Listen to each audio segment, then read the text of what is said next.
Screen দেখতে পাচ্ছ, আমি স্ক্রিনটা শেয়ার দিলাম।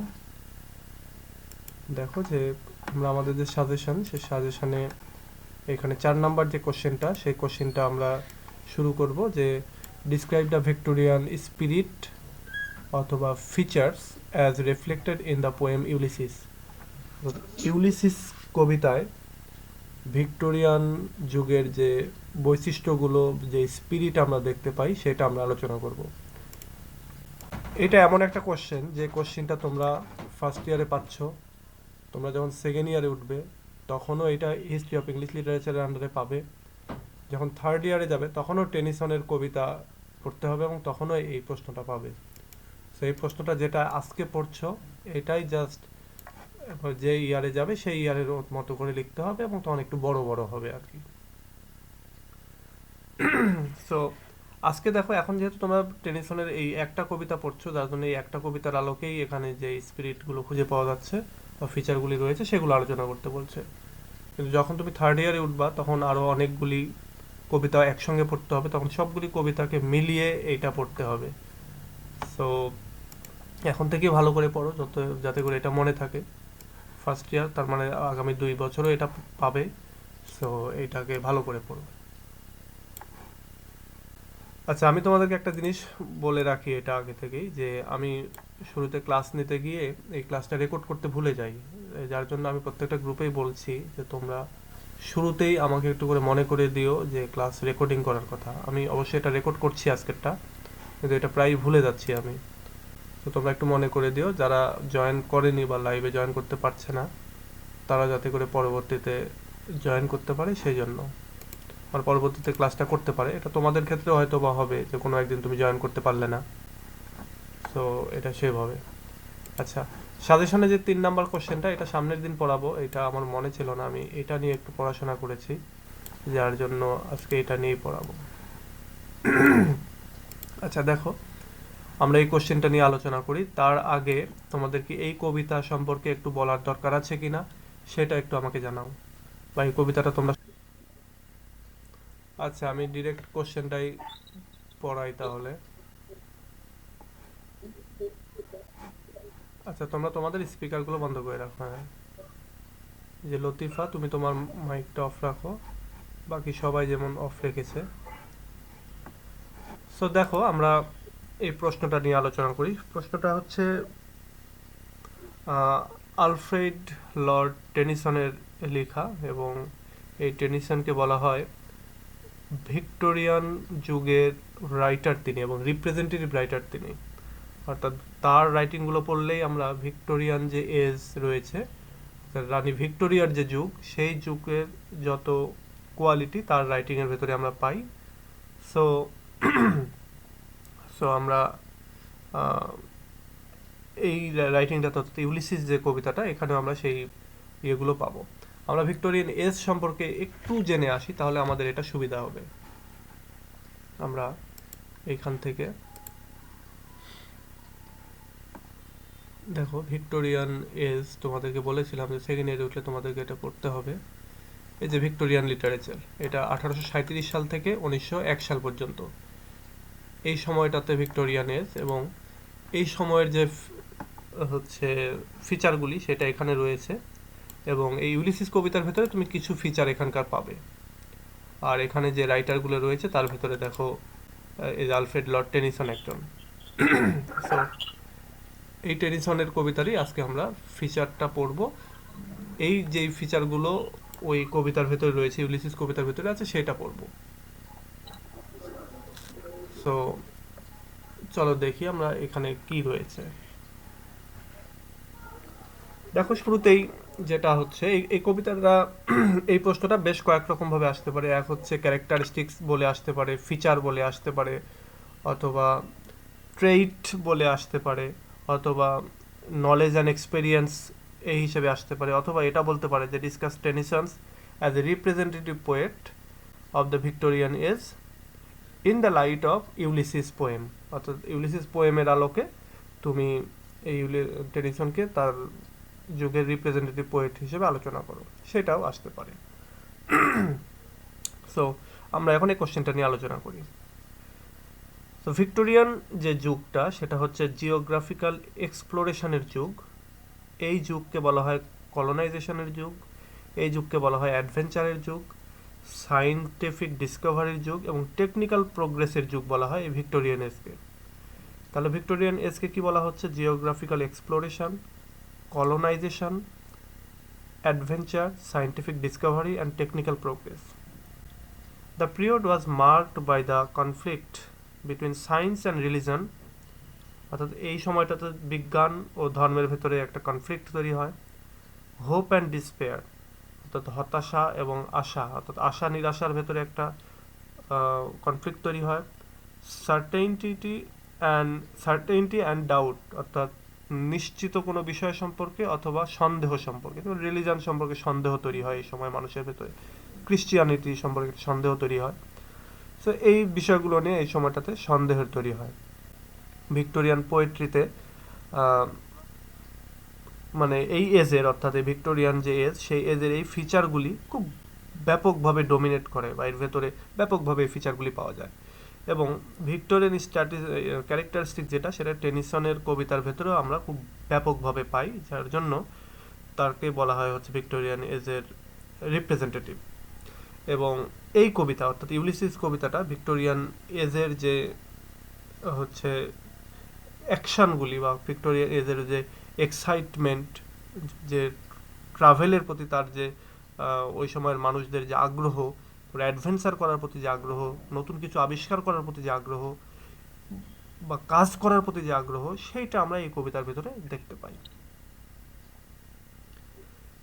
টেনিসন এই কবিতার ভিতরে এখানকার যে হিরো, এই কবিতার যে হিরো, গ্রিক মিথোলজি অনুযায়ী বিশেষ করে হোমার এবং ডান্তে তাদের রাইটিং থেকে তিনি এই টেনিসন এই ইউলিসিস হিরোটাকে নিয়েছেন।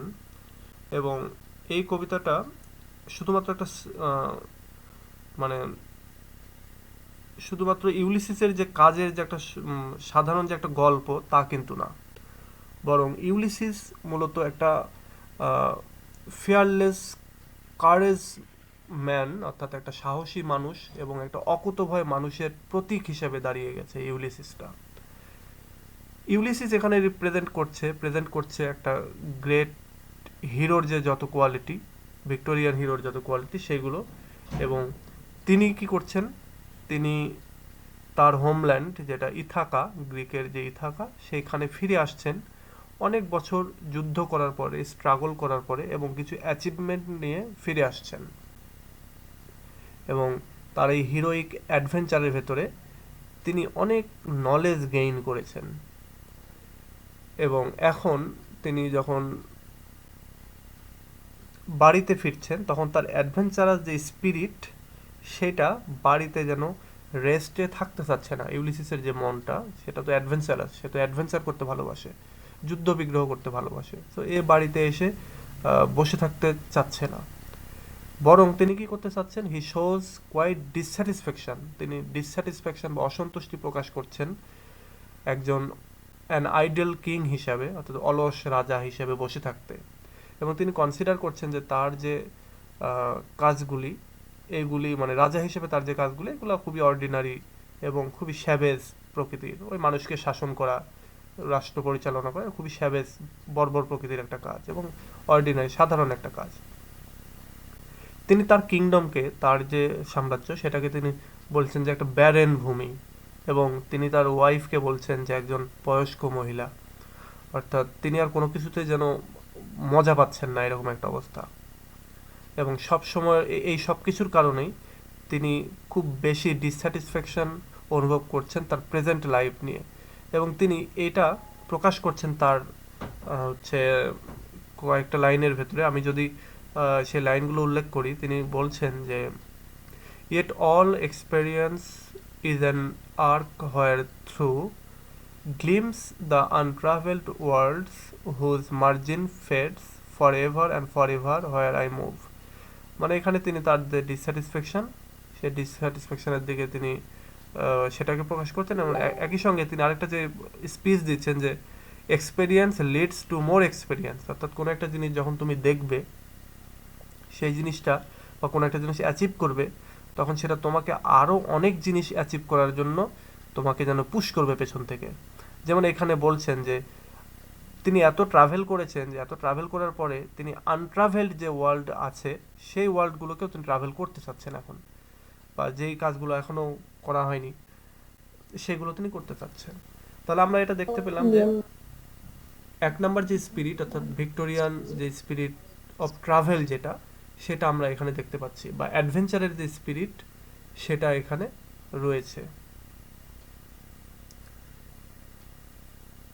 সো এখানে যেটা আছে, দ্য ইয়ার্নিং ফর নলেজ, অর্থাৎ জ্ঞান অর্জনের যে ইচ্ছা, যে তৃষ্ণা, সেটা তার মধ্যে রয়েছে।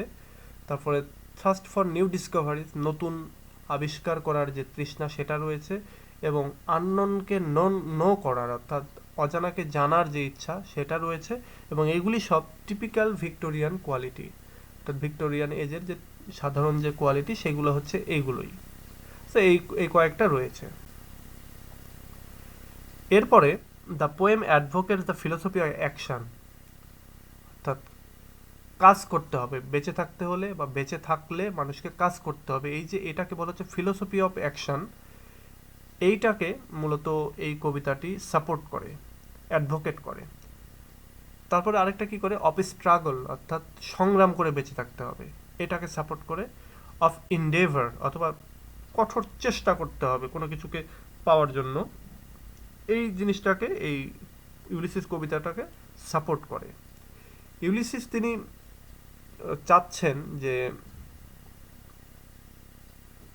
মানে নলেজের যে ওয়ার্ল্ড আছে সেইটার গভীরে প্রবেশ করতে চাচ্ছেন, তিনি অজানাকে জানতে চাচ্ছেন, এবং তিনি সচেতন আছেন এইভাবে যে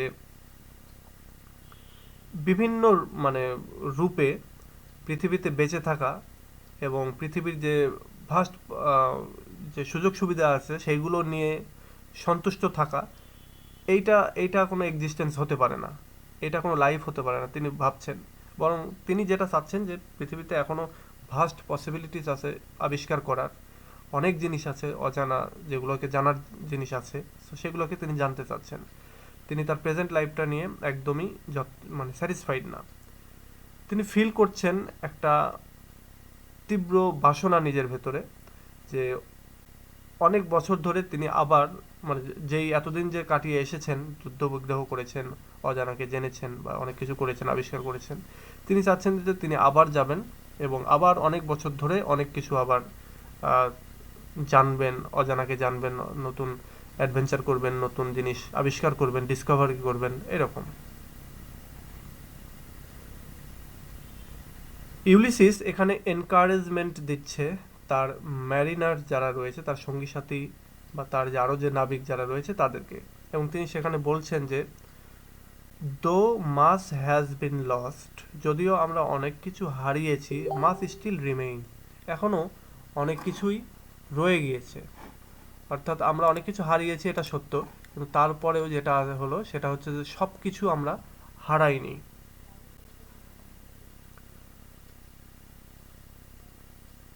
Though a man may feel in old age the loss of physical activity, বলছে যদিও মানে ইউলিসিস তার ম্যারিনারদেরকে তিনি এনকারেজ করছেন, উৎসাহ দিচ্ছেন যে যদিও আমরা অনেক কিছু হারাইছি তারপরেও কিন্তু কিছু রয়ে গেছে, যদিও আমরা মানুষ হিসেবে আমাদের কিছু ফিজিক্যাল অ্যাক্টিভিটি বা শক্তি যেটা সেটা নষ্ট হয়েছে, কিন্তু তারপরেও আমাদের ডিটারমিনেশন এবং আমাদের মনের যে ইচ্ছা, স্ট্রেংথ অফ উইল, মনের যে ইচ্ছা, সেটা শুড নট বি লস্ট, সেটা হারানো উচিত না।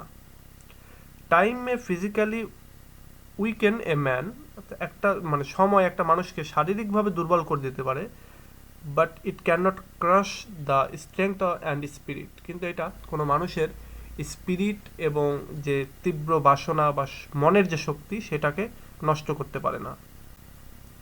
সো এই দিক দিয়ে এখানে একটা তিনি ইন্ডিকেশন দিচ্ছেন, ফাইনাল ইন্ডিকেশন দিচ্ছেন একটা লাইনে, যে to strive, to seek, to find and not to yield, এটা তোমাদের যে ক্লাইম্যাক্সের যে একটা ইয়ে আছে, কি বলে এটাকে, ফিগার অফ স্পিচ, সেইটার কিন্তু একটা এক্সাম্পল এটা, to strive, to seek, to find and not to yield. আচ্ছা, এরপরে যেটা রয়েছে যে এইভাবে ইউলিসিস কি করছেন, তা এক্সপ্রেস করছেন, প্রকাশ করছেন তার যে কঠোর প্রচেষ্টা এবং তার যে কোনো কিছুকে পাওয়ার তীব্র আকাঙ্ক্ষা সেটাকে, এবং সেটার ক্ষেত্রে তিনি তার অন্যকে এনকারেজ করছেন। এবং এখানে তিনি যা অন্যকে বলছেন যে মনের ভেতরে যে আশা বা হোপ যেটা থাকে সেটাকে কখনোই নষ্ট করা উচিত নয়, এবং যা কিছু আছে সেটা নিয়েই হচ্ছে নতুনভাবে বেরিয়ে পড়া উচিত। এবং এই দিক দিয়েও এই পোয়েমটা হচ্ছে ভিক্টোরিয়ান যে স্পিরিট বা ভিক্টোরিয়ান যে কোয়ালিটি সেটা প্রকাশ করছে। এরপরে যদিও টেনিসন তার যে হিরো ইউলিসিস তাকে গ্রিক মিথোলজি থেকে নিচ্ছেন, কিন্তু তিনি এইটাতে তার যে ভিক্টোরিয়ান লোকদের যে ক্যারেক্টার, বিশেষ করে প্যাশন অফ নলেজ, এইটা তিনি খুব সুন্দরভাবে এখানে হচ্ছে এই ইউলিসিসের ওপরে তিনি এটাকে অ্যাপ্লাই করেছেন, বা এই ইউলিসিস ক্যারেক্টারকে তিনি এটা দিয়েছেন। এবং তাকে কী কী ক্যারেক্টার দিয়েছেন, থার্স্ট ফর নলেজ, তারপরে অ্যাডভেঞ্চার, ডিসকভারি, এইগুলো। এবং অন্যকে এনকারেজ করার যে বা মোটিভেট করার যে পাওয়ার সেটাও তিনি দিয়েছেন, অ্যাপ্লাই করেছেন এখানে। এবং এই দিক দিয়ে ইউলিসিস হয়ে গেছে হচ্ছে symbol of activity, heroism, new adventure এবং নিউ ডিসকভারি অফ লাইফ। এবং বলা হচ্ছে he is the embodiment of modern passion for knowledge, for the exploration of its limitless field, for the annexation of new kingdom of science and thought.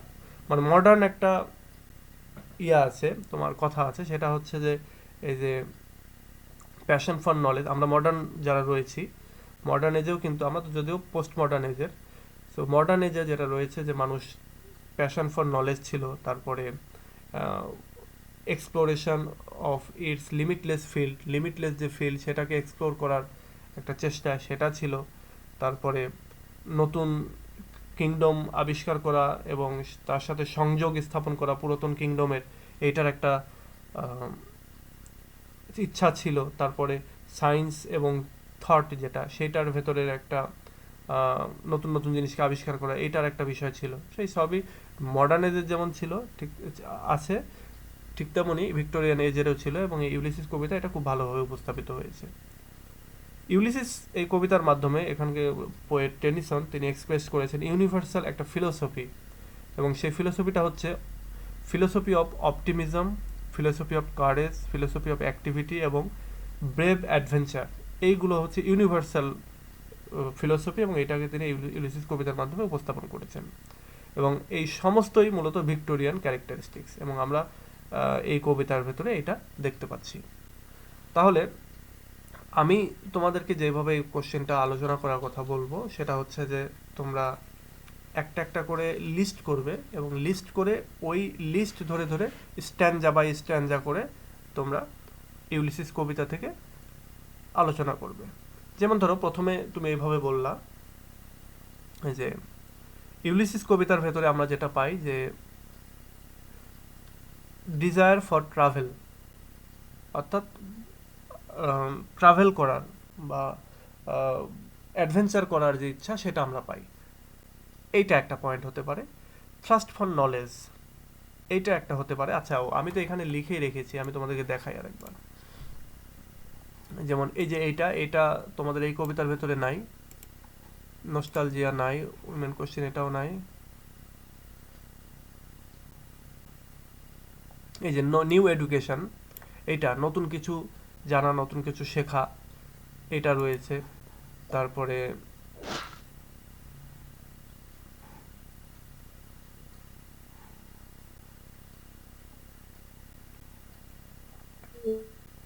আচ্ছা, এটা মনে হয় incomplete রয়ে গেছে, আরো কিছু অ্যাড করতে হবে। সো এটা এখান থেকে তোমরা নিও না, তোমাদেরকে আমি বলে দিই, তোমরা এটা একটু লিস্ট করে নাও। তোমরা লিস্ট করতে তো পারবা তাই না? এখন খাতা কলম আছে না সাথে? স্যার এটা গেট একটু বড় করা যাবে না? লেখাটা একটু বড় করলে আমাদের জন্য সুবিধা হতো আর কি। হ্যাঁ, এইখানে এইখানে এই এগুলো নাই আর কি, ইউলিসিস কবিতায় যে কোয়ালিটিগুলো শো করেছে, আমি এটা লিস্ট করতে গিয়ে হয়তো ছাড়া পড়েছে। হুম, এই যে দেখতে পাচ্ছ এবার? এটা হয়তো ছাড়া পড়েছে, তা আমি তোমাদেরকে একটু বলে দিই, তোমরা একটু লিস্ট করে নাও।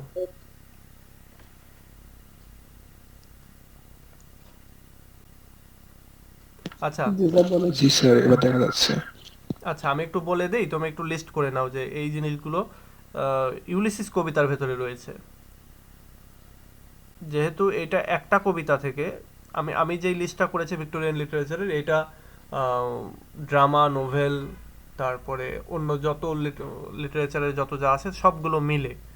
আর এই একটা কবিতার ভেতরে যেটা রয়েছে সেটা হচ্ছে, এক নাম্বার হচ্ছে অ্যাডভেঞ্চার, লাভ ফর অ্যাডভেঞ্চার। তারপরে ডিজায়ার টু ডিসকভার।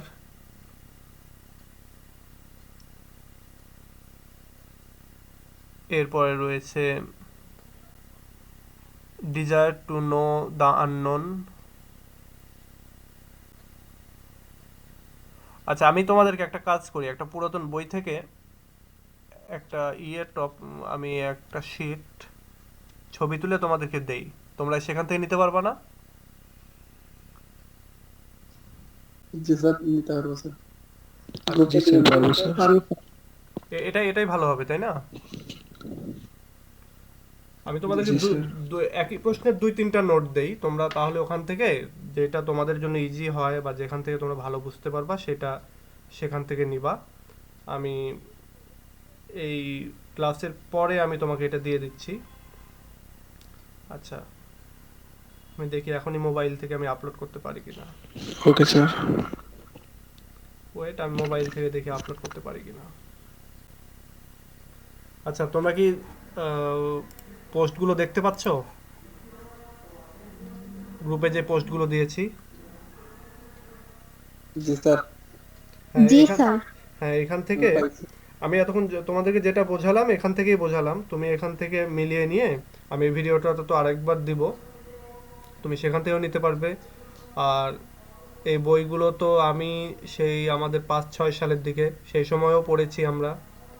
সো এখানে ওই সময় আমরা যেই, মানে আমি যেই ওয়ার্ড মিনিংগুলো জানতাম না সেগুলোরও একটা তোমরা আইডিয়া পেয়ে যাবা। এগুলোরও ইয়েগুলো দেওয়া আছে। এই প্রশ্নগুলো তো অনেক আগের এবং এইগুলো এখনকার রাইটিংগুলোর সাথে মিলবে না, এখনকার গাইডগুলোর সাথে। সো তোমরা যদি এগুলোও ডিরেক্ট লিখে দিয়ে আসতে পারো তাও ভালো হবে। দুইটা দিলাম, দুইটা থেকে একটু নিজের মতো করে পয়েন্ট আউট করে করে এটা লেখার চেষ্টা করবে। আর তোমাদের কোনো কোশ্চেন থাকলে কোশ্চেনগুলো করো। স্যার এখানে তো একটা আসছে যে স্যার, দুইটা আসে নাই তো। দুইটাই আসছে, দেখো।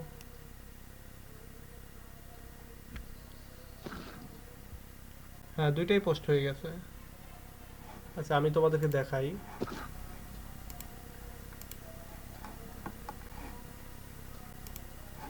স্যার দুইটাই আসছে। দুটোই গেছে না? আচ্ছা স্যার আসতে আসতে আমি হ্যাঁ, দেখি হ্যাঁ। নাই। Sorry sir. তোমরা এই দুইটাই নিয়ে নাও। আচ্ছা, আর আমি এই খাতাটা দেখে দিচ্ছি এখনই, মনিরুজ্জামান সাগর। ও অনেকেই অনেকগুলি খাতা দিয়েছো। রেজাউল করিম। আচ্ছা, দেখো, তোমরাও একটু দেখো যে এই খাতাগুলোতে কোথাও ভুল আছে কিনা, কি রকমের ভুল আমরা একটু এখনই বাহির করি। আর ওই প্রশ্নটা নিয়ে আহ, পরবর্তীতে তোমরা পড়বে। দেখো, I wandered lonely as a cloud, the poem I wandered lonely as a cloud by Wordsworth, তো ফার্স্ট পাবলিশড এত।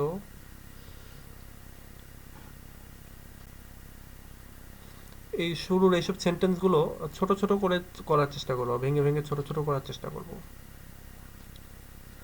তাহলে ভুল হওয়ার সম্ভাবনা কম থাকে। নইলে এই যে যত বড় বানিয়েছো, একটু এদিক সেদিক হলেই তো ভুল হয়ে যাবে।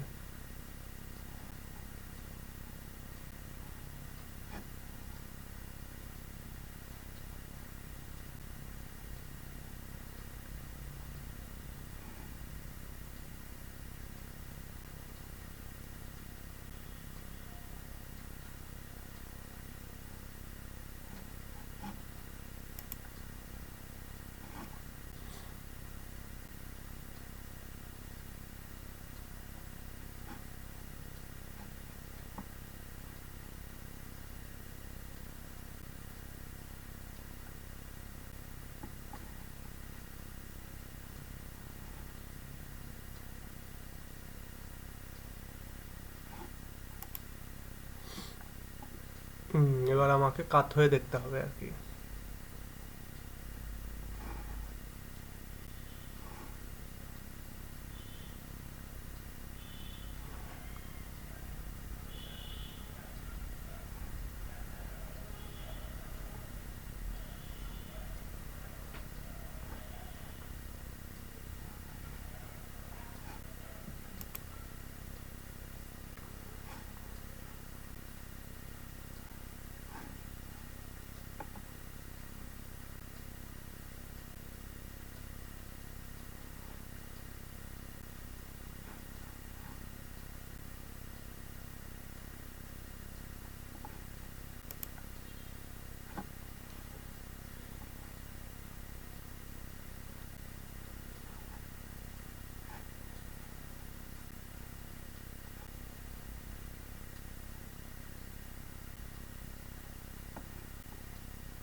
আচ্ছা, এইখানে মনে হয় একটু বানান ভুল আছে, দেখো তো।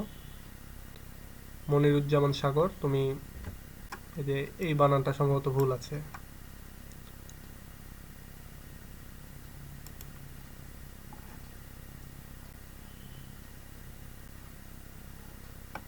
কোটেশনের ভিতরে এগুলো ভুল করা যাবে না, এগুলো বড় ভুল কোটেশনের ভিতরে ভুল করা।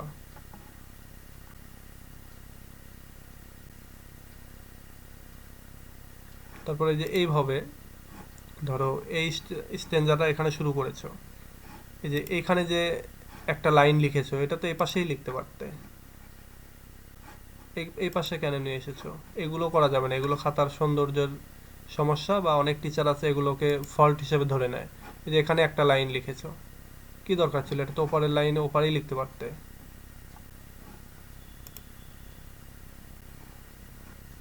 এই স্ট্যান্জা তো তুমি শুরু থেকে শুরু করতে পারতে। আচ্ছা, আইএমবিক বানানটা ঠিক আছে এখানে?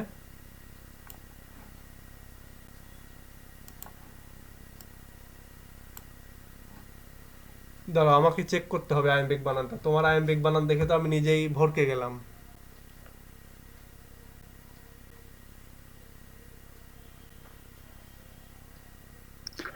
স্যার মাঝখানে এ হবে, আয়ের পরে IAM হবে স্যার।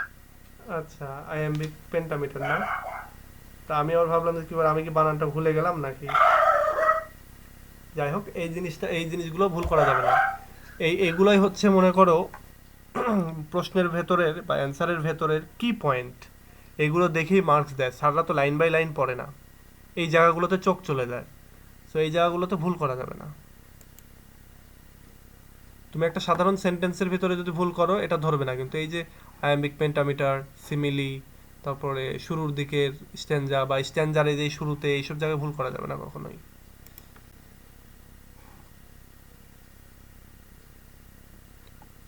আচ্ছা, এখানে আরেকটা জিনিস এটা খেয়াল করো, এটা যখন থার্ড ইয়ার ফোর্থ ইয়ারে উঠবে তখন এই ভুলগুলো হবে না, বাট এখন এগুলো অনেক টিচার ভুল ধরবে। ফার্স্ট ইয়ারে এগুলো অনেক টিচারে ভুল ধরে।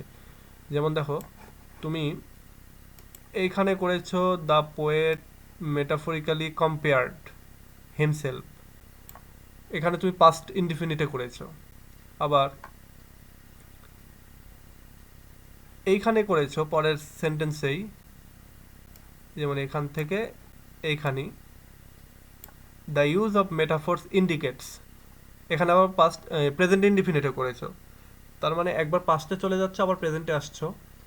এই জিনিসগুলো একটু মানে সচেতনভাবে ইউজ করতে হবে। যেমন এখানে তুমি বলছো যে পোয়েট করেছিল, তাকে করেছিল মানে কি এখন করেননি? সো এটা প্রেজেন্টেই করা উচিত ছিল, দ্য পোয়েট হ্যাজ কম্পেয়ার্ড।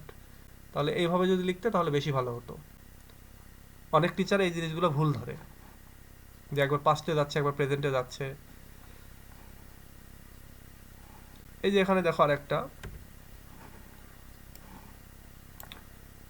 এখানে তুমি বলেছো দ্য ড্যাফোডিল, কিন্তু এরপর আর দিয়েছো, তো দ্য ড্যাফোডিলস তুমি করনি।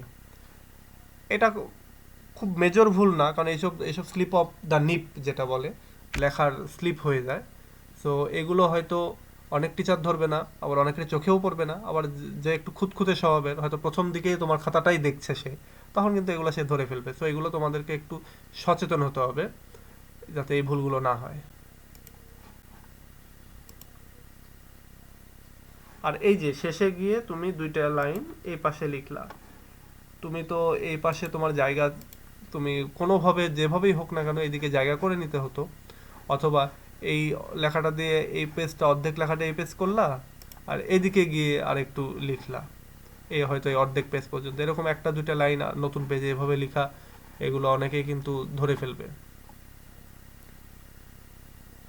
আর এমনিতেই কোশ্চেনটা ঠিক আছে, এটা যদি এইভাবেই যেভাবে এখানে লিখেছো এইভাবে যে পরীক্ষার খাতায় লিখে আসতে পারো 6 মার্ক পাবে। সো এটা তোমরা চেষ্টা করো যাতে করে এইভাবে লিখে আসতে পারো, আর তোমরাও যারা দেখছো তারাও এই নোটটা ফলো করতে পারো। একই সঙ্গে তোমরা মনিরুজ্জামান সাগরকেও ধন্যবাদ দিতে পারো, খুব ভালো লিখেছে এটা সে। এরপর আরেকটা আছে, এটা কার, আচ্ছা এটা অনেক আগের পোস্ট।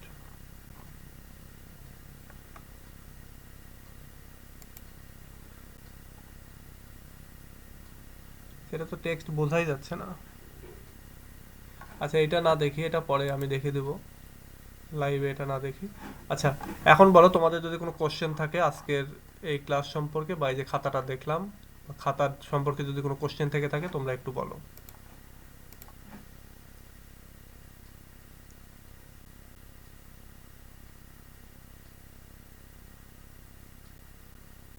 স্যার ইউলিসিস কবিতার কোন লাইনগুলো কোটেশন হিসেবে ব্যবহার করতে পারি একটু বলে দাও।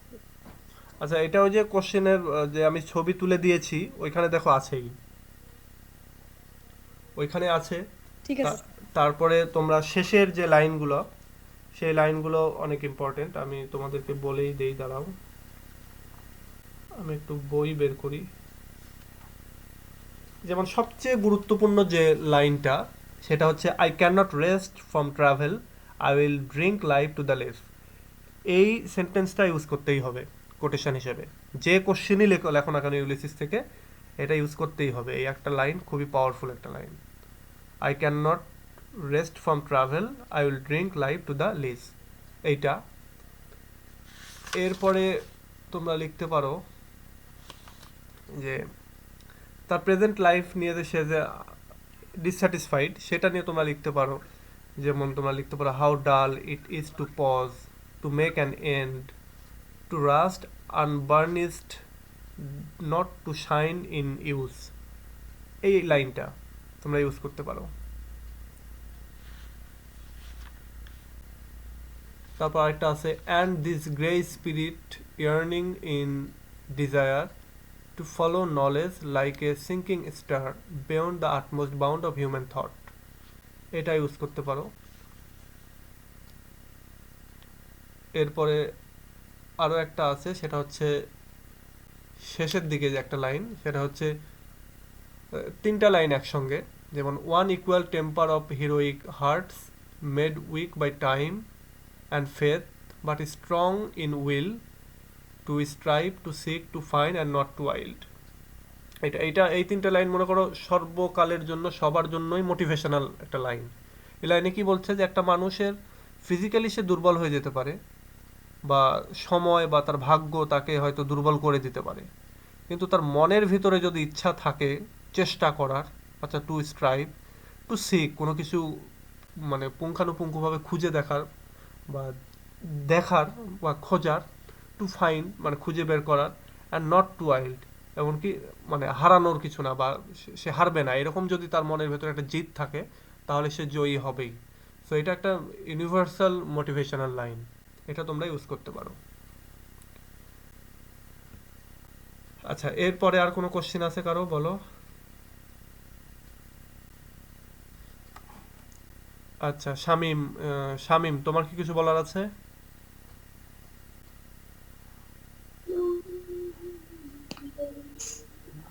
স্যার আমরা যখন ব্রড কোয়েশ্চেন লিখি সেই সময় প্রতিটা স্ট্যান্ডার শুরুতে প্রথম লাইনে কি কিছু গ্যাপ দিতে পারি?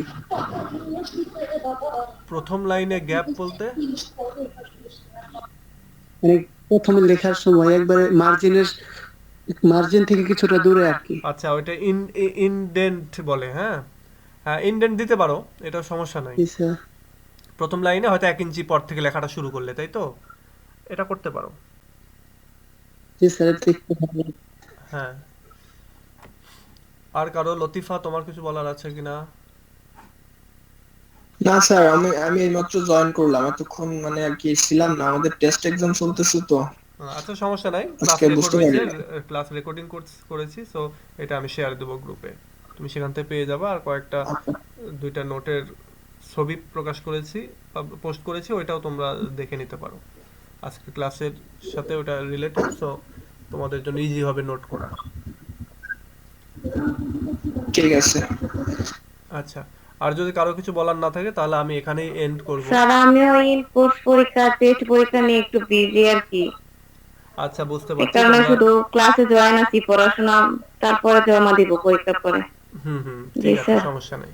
তোমরা যে যেখানে যার পরীক্ষা হচ্ছে পরীক্ষাগুলো দিতে থাকো, আর পাশাপাশি এভাবে জয়েন করে থাকো, এটাতেই হয়তো কিছু শুনলে আবার কিছু নোটপাতি দেখলে এগুলোতে অনেক লাভ হবে, সমস্যা নেই। তো ঠিক আছে, আজকে এ পর্যন্তই, পরবর্তীতে নেক্সট ক্লাসে আবার কথা হবে। গত দিনে ক্লাস নেওয়া হয়নি, একটু ব্যস্ত ছিলাম। তো ঠিক আছে, আল্লাহ হাফেজ, আসসালামু আলাইকুম।